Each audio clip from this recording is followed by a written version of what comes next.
Good morning, queer stars. Kein Vricha on. May bridges, blessings, and protection surround you wherever you are. I am Otis Elevator Ashtabula Bell. I'm your witch on the job. Gonna do a tarot reading with the Tabula mundi deck. This is an oracle reading for you. How are you? What would you like to know? You can drop in, take a breath with the land. Feel that reminding you where to go, right in your heart. As always, in case you forget, the breath knows. It's that hand of the land reaching in to show you love, show you a reminder of what's important. It's the bridge right here. Bridge all the polarities and live in that space right in the heart. Breathing with the land that's always breathed this love forever with people teaching us to remember. So in this remembering, just scan your body and feel like if there's anything that's stuck or anything that's in pain, and just acknowledge it. Don't try to change it. Just see it, Feel it. Listen. And you might hear words, you might hear messages, you might hear like emotion. Oh, this is how I feel. You can feel sensation. Notice sensation. Yeah. And I'll just pull some cards here, see if it resonates for you. Take it as you will. It may resonate for some, not for others. But I just figure it's a timeless reading. You came upon it because you need it. And let's just see how it is today. What's in the crack? First off, Ace of Swords. Ooh, some clarity wants to come through today. Breakthroughs. I want to take another deeper breath. It's so big, my breath. It's good. It feels like it's grounding and expanding. Fortune. Woo! An epiphany about fortune today. An epiphany and the Wheel of Fortune. Wow. It's Saturday where I am. Happy Saturn Day. I don't know where it is for you when you're hearing this, but I'm just hearing that there's some kind of... I've been praying for a community health project to get funded. I want there to be unlimited capacity to heal in our communities. That's my prayer. I've had this vision for a long time, and I can see how it will work. I see me doing readings, and there's a giving tree, and you can come and do like a game and get an oracle reading and donate to the tree. Whatever you give out comes back 3 times, and it's like this witchy prosperity container. And I want to throw parties, and we all just get healing and pay for the healing to pay for the healing, and it just keeps going. Like, we have parties, and then anyways, that's my epiphany for dreaming. And we will definitely grow the indigenous food system back and all the wildlife corridors. This is a project that'll be tending it's a restoration project of the wild in ourselves and in the world. And that's straight up, that's all it is, right? And so we're going to sing, we're going to dance, we're going to heal, and we're going to grow the garden back and be the garden. That's it. So that's my vision. That's the fortune upon us. That's, take it as you will. I'm just going to drop that today because I'm really holding that today, and I'm hoping that I make the right connections with this prayer, that we actually bring it about, like for real. 5 this worry, because we're broke and broken, and we keep fundraising among ourselves. We can't do that. Do you know there's a lot of other people who aren't broke? So the epiphany of fortune is just to stop feeling so much FOMO and being left out. We're not. 8 of Cups, resolve that old sadness. Maybe you have some deep work around scarcity patterns, like I do. We live in a colonial state. It makes me feel, I don't know how it makes you, but I feel it makes us feel we're never enough. And you had to work really hard, and it kind of feels stressful, like you're not going to make it. And it's awful. I think ideally our fortune is that we feel loved. I want to feel that. I believe that for you. I believe that for me. Like, there's Prince of Cups. There's a better way to do it. There's really enough for everybody. There's more than enough. There's abundance for everybody that we create. This creator knows that. The waters, the eagle vision, tending the Scorpio pile by the waters, it's similar to what I'm doing. We're looking in the unseen. And the truth is, it's all love there. The only thing that dies is the ego. So we can have endless prosperity. We can. Isn't that amazing? And we're doing this instead. So for you, the lovers, how do you unify with your belonging? You know, what feels real cozy and at home? What's a hug that hugs you back just right and softens into it and mends you and tends you? You know, is it gardening you? And does it bring you more into gardening in the world? That's the love you want aligned with. And so scan your life. Check out where the loves are that are gardening you and where the growth happens, right? Because some relationships, they die, they kill you. They slowly kill you, they quickly kill you, they dysregulate kill you, they just chaotically kill you. They'll kill you with boredom. There's so many ways to die. They'll kill you slow, kill you quick, kill you soft, kill you hard. And, well, a lot of ways to die, but it's painful. It's like being blocked in love, being drained. It's more of entropy energy. Things fall apart, die. It makes compost. Yeah, the tower. And those are the things that are just structures that, like, that love came to heal you. You had a belonging with it, but it came to, like, take it away and heal you that way, right? Healing happens a lot of different ways. Stepped on the healer path thinking I was altruistic because of this scarcity of capitalism. I was thinking, I can't even handle the pain I feel in the world. I want to do something about it. So I became a healer. Haha. No, but I believe in it. It's amazing what we can do with pain when we witness it and transmute it through our different traditional healing arts. Death. Yeah, this stuff. You gotta give death to things that are killing your ego. The tower, death. This belonging work is just really, yeah, I think they're getting out the big knives right now. It's like, okay, you've had that pattern for 1,000 years, gone. We're moving big stuff. To get the lovers, the tower, and death right in a row, it's like we're, you might want to check in your life how this lands for you. You know, what's falling necessarily so that you can live and love more. That's our prayer today. It's such a gift that we're here in this moment in time. I feel there's a lot of great change upon us and reckoning. I hope it awakens us to something bigger and deeper. Yeah, look at this. Another major arcana. Lust. Look at this lion-hearted one. It's worth it to die for this one. This one is love. It's that which grows it back. It's like the sun on the garden in full bloom. And, you know, it's your heart fully nourished in its best. And it's worth it to die for that. Die in small ways, die in big ways. And by that I mean it's worth it for you to go through change, to be able to be yourself and aligned with love that loves you so you can be the garden growing really well. And you can grow the garden. We're all gardens moving around that have to grow the gardens, and we have to have this well-gardened thing inside.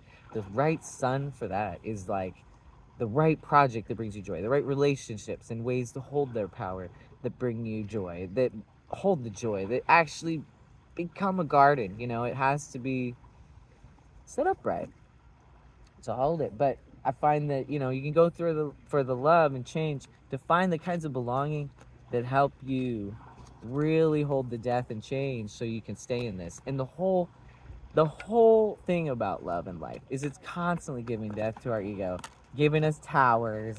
That's normal. This friend, the Prince of Cups, knows that. He doesn't even fear it. So don't fear it. You know, this is all deeply integrating something deep in your subconscious, Eight of Cups. This is all getting rid of scarcity. That's the ego. It's just, this is about worry, Mercury and Taurus. Taurus is the garden, and we don't want the mind of Mercury getting up in there. Let it go. Those are worries. And, you know, the tower is worth it. Death, it's worth it, you know, to reap that worry. Like this, feed the land. That lie, nourish the garden. And grow this. You can walk around like this. When you give death, you feel that free, that big. You can find love inside, find love outside, and be able to really hold it in a big way, you know? It really fits you, grows you. All right. We got some, you know, medicine rolling through the world. So, however it's landing you, maybe scan your life, make peace with this. A real hearty peace. Like, yes, bring it, you know? That big scythe, the reaper, so I can bring the salmon to the land with death. That nourishing offering, so that, but yeah, it's time for the warmth, eh? Mhm. Yeah, Nine of Swords. It's been cruel. The world's burning and killing each other over fights. It's cruelty. When you look at it, I'm not sure if how do you, it needs validation. It's been fighting. That's all. But it's looking for faith. It's looking for something bigger. It's looking for something that it believes in. So, what is that for you? And, what can you put to rest through understanding and give peace to that way through compassion, through witnessing the hard truths. So many salmon to feed the land, hey?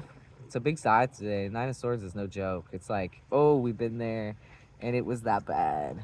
And we just need to get together and cry. So, what grief rituals can you attend?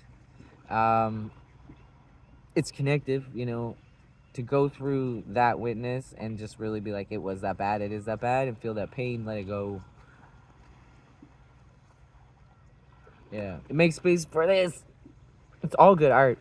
The grief ritual, I'm in a grief ritual. This is a grief ritual. It can be that beautiful art. The archer shooting the arrow of fire into the heart, into the sun, into the multiverse. That creative thing, anything is good art. Any emotion is good art. Any experience is good art. How can you enter into the space of honoring life experience so it's good art? Maybe write a song about it, maybe make art about it, and maybe go enjoy some art, receive some art. Enjoy is such a pushy word. It makes you have to be happy. I don't like that. We've been taught so much customer service lies in this capitalist economy and extractive industry economy, and so much commodification, objectification of our joy. I find it's disingenuous. So it's funny this is coming up, but I really feel like actually there's an incredible amount of love and connection in this kind of swords energy.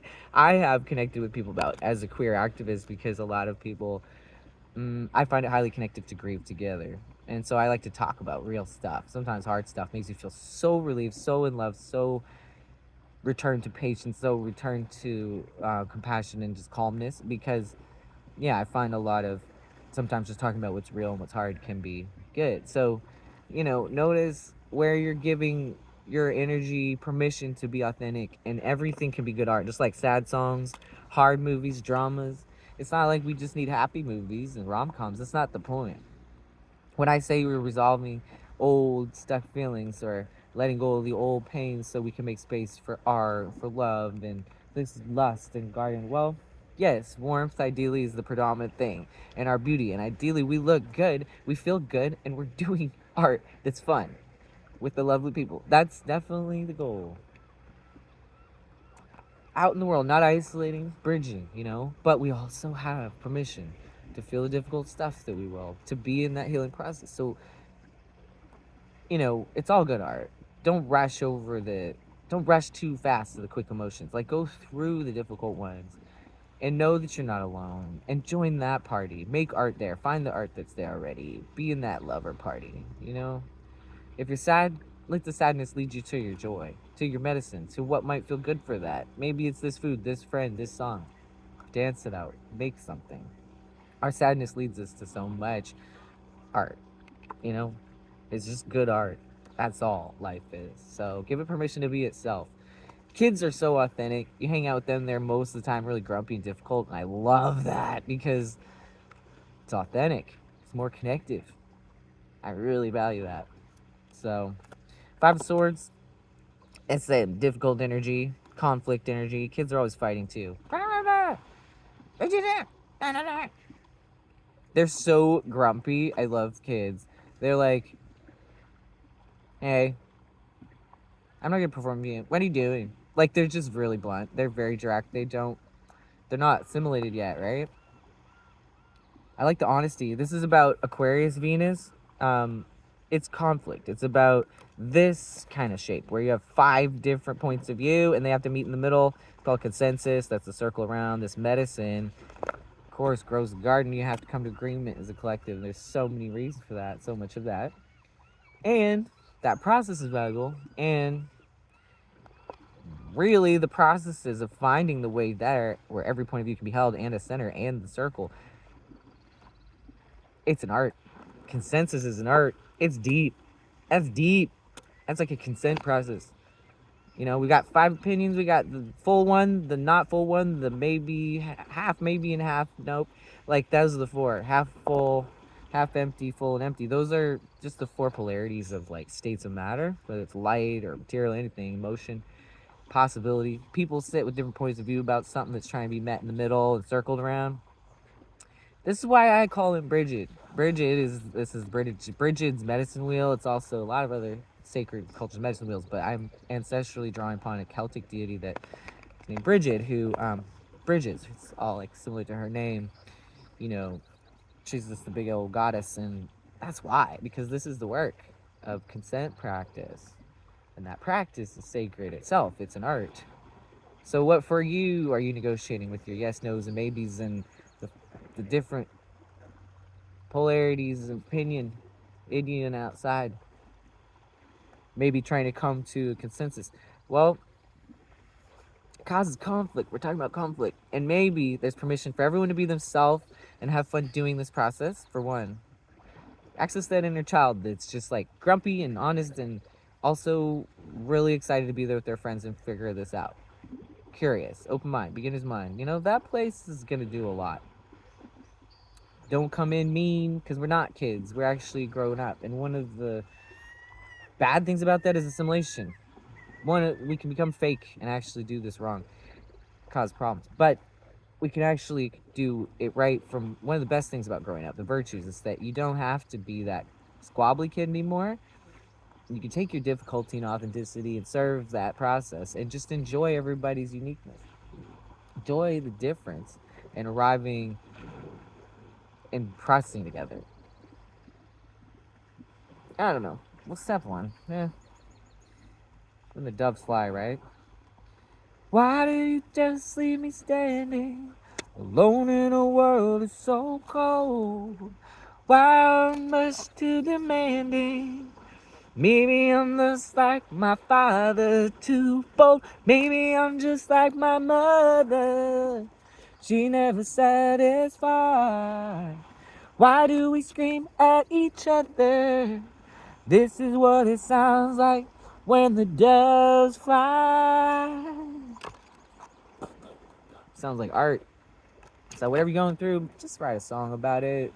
We'll rock out for ages. Thank you, Prince. 3 of Wands. Be yourself. Be the recipe for joy in the world and beauty. Fire! This squirrel is on fire! This squirrel is on fire! Sounds like a barbecue. Sorry, squirrel. A little violent. I didn't really mean that. I meant it more like Alicia Keys style, like where you're like, yeah, grow in the garden. 5 or 7 of Wands. You got something to protect.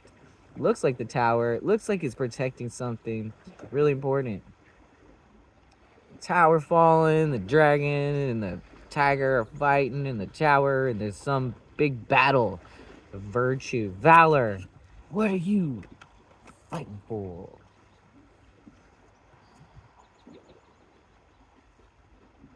Give me a 1, 2, 3. What are we fighting for?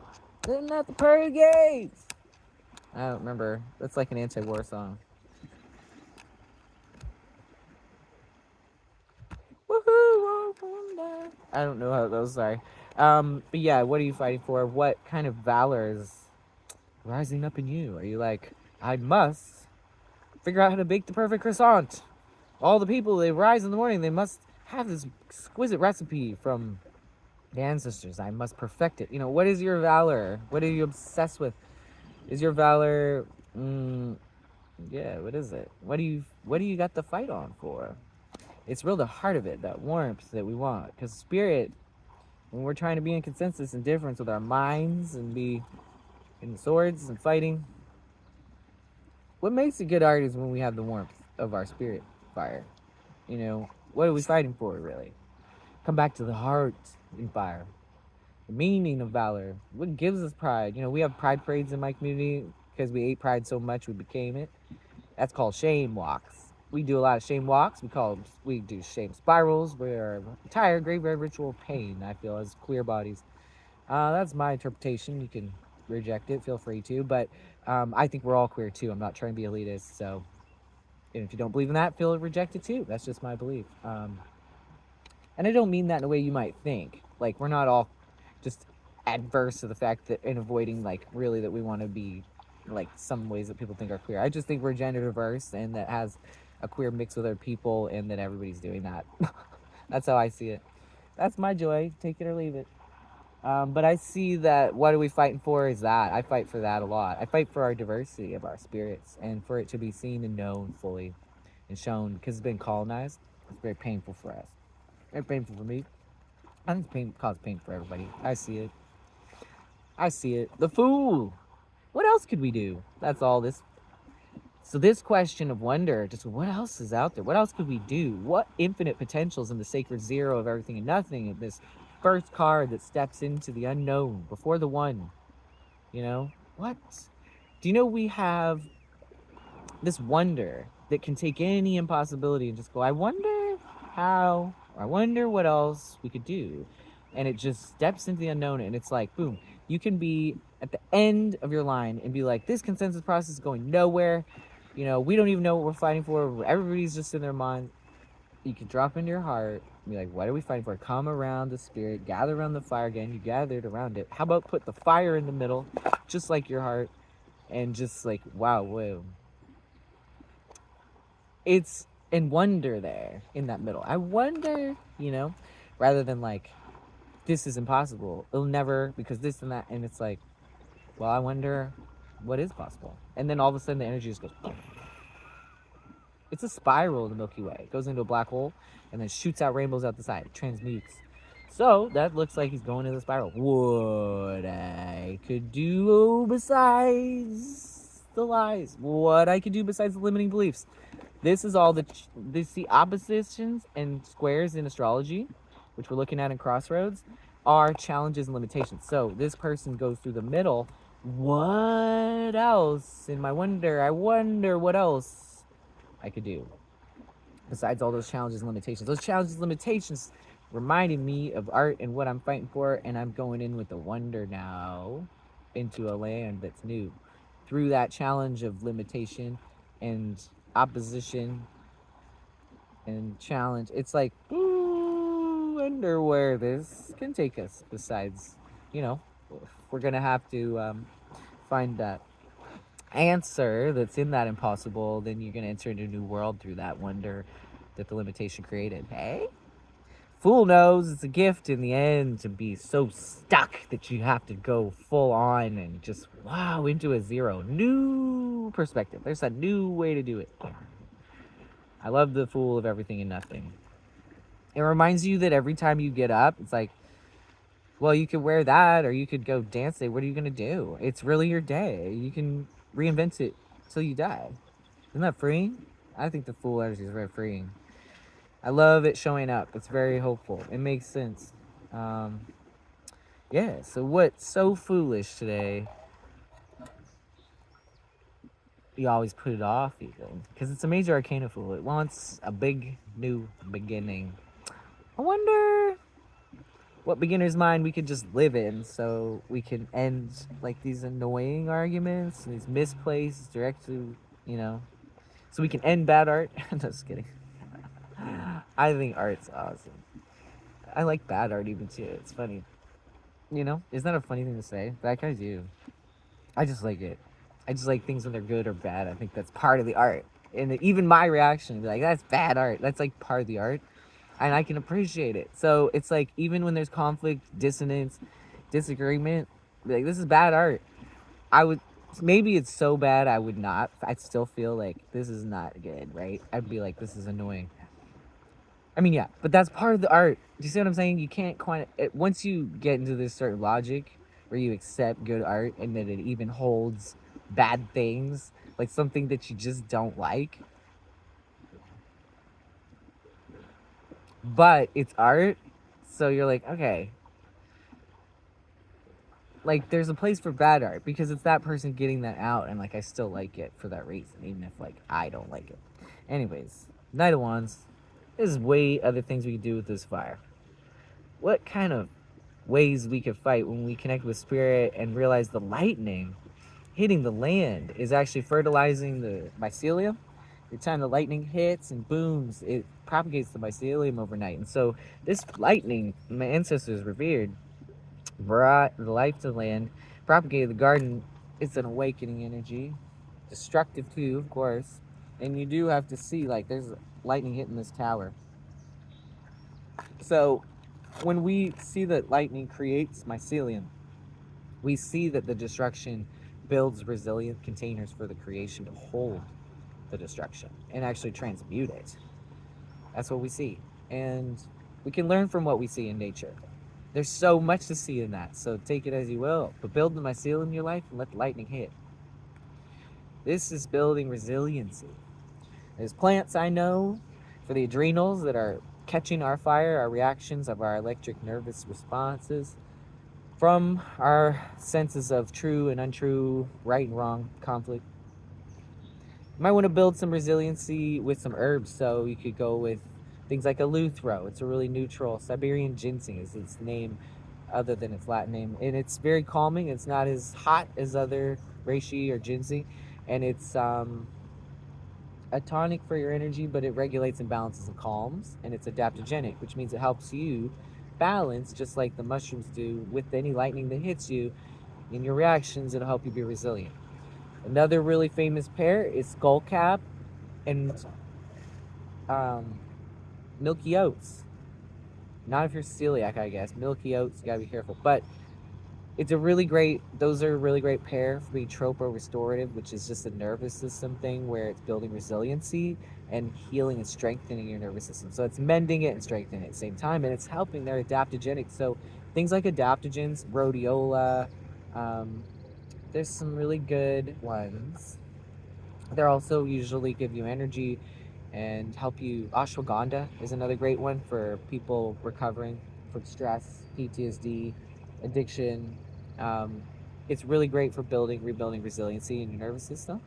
And oh yeah, our ancestors knew this stuff. They would take it every day. We're in a grief ritual, you know. Yeah, the sun. Aww. This is the point. What are we fighting for? This. Our own, everybody's ability, your ability, and everyone's ability to be themselves. What is your sun sign? It's unique. What aspects your sun? What house is it in? What other planets touch it? This is in astrology, I'm talking. But you can look, if you're not an astrologer, in other ways. Maybe just what is the sun that grows your garden? Everybody's got a different garden and a different sun. I've got a different sun today than I did yesterday. It's totally different. And as an astrologer, I track that. It is different. Today, the sun's in Taurus. It's got Uranus on it. That's a really weird energy. Uranus has been in Taurus for years. Maybe, how long has it been in there? 8 years?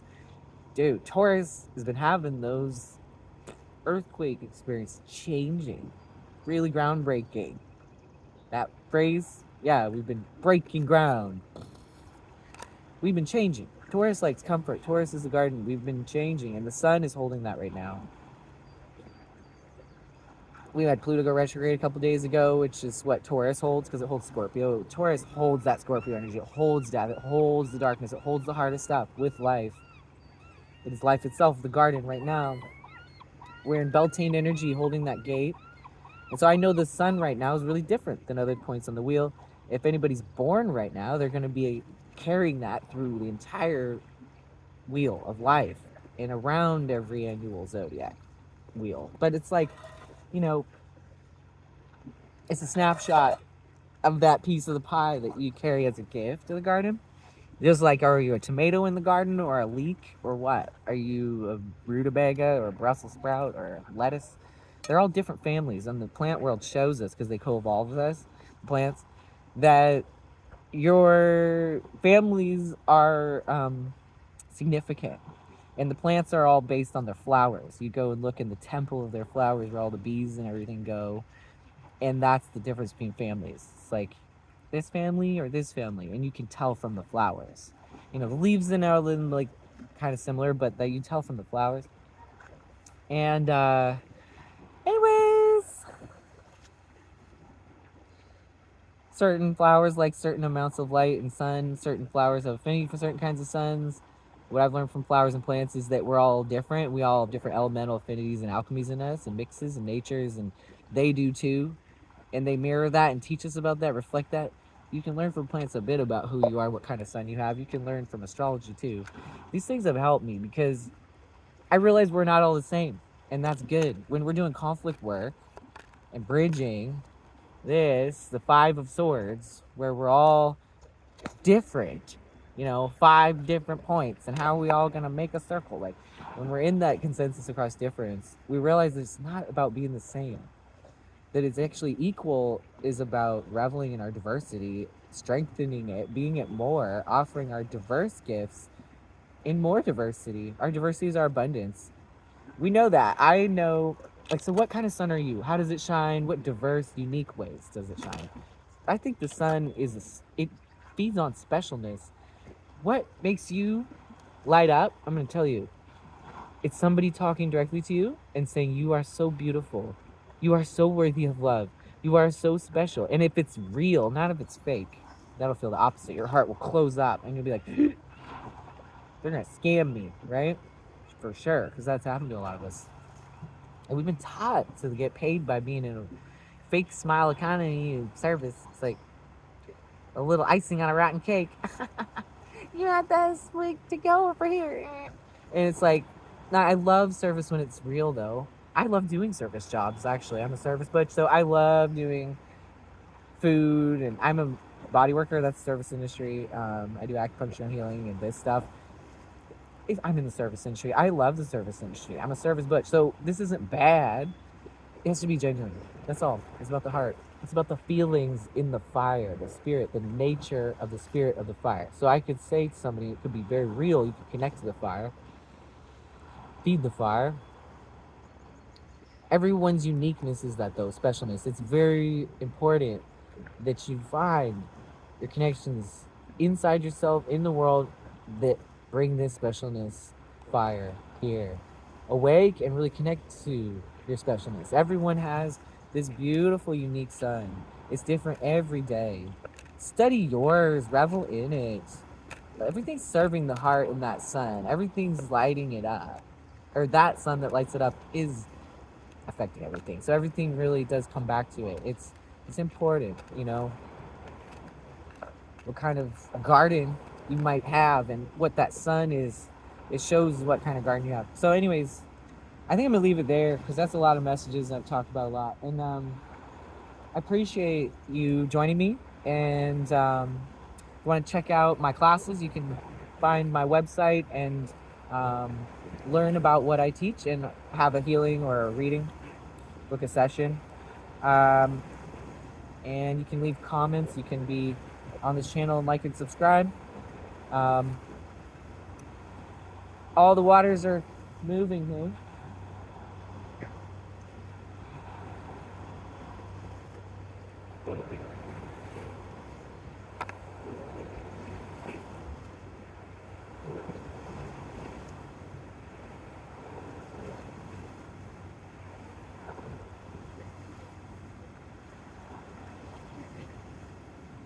Thanks for doing this reading with me, and wherever you are, may your light on your garden shine so bright and just right for you.